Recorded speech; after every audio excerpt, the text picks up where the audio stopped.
பயந்து கொண்டு இருக்கிறாயோ அந்த சமுதாயம் உன்னை தேடி வரும். அந்த நண்பர்கள் உன்னை தேடி வருவார்கள். அந்த உற்றார் உறவினர்கள் உன்னை தேடி வருவார்கள். அந்த ஆசீர்வாதம் யோசேப்புக்கு கிடைத்தது.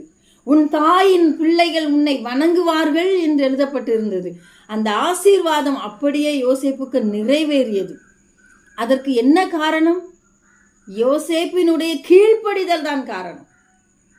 அவனுடைய நிலை, குழியில் தள்ளப்பட்டான், பயப்படவில்லை. காவல் அறையில் அவனை வைத்து சித்திரவதைப்படுத்தினார்கள், அவன் பயப்படவில்லை. பயப்படவில்லை என்றால் கர்த்தரை மறுதலிக்கவில்லை என்று அர்த்தம். இன்னைக்கு நமக்கு ஏதாவது ஒரு சின்ன ஆபத்து அல்லது சின்ன தோல்வி வந்துடுச்சுன்னா நாம கர்த்தரை பார்த்து என்ன சொல்றோம்? நான் உண்மைதானே நம்பி இருந்தேன், உங்ககிட்ட தானே ஜெபம் பண்ணினேன், எனக்கு ஏன் இந்த தோல்வி, எனக்கு ஏன் இந்த நஷ்டம், எனக்கு ஏன் இந்த கஷ்டம்? அவரை விட்டு பின்வாங்கி விடுகிற ஒரு குணத்தை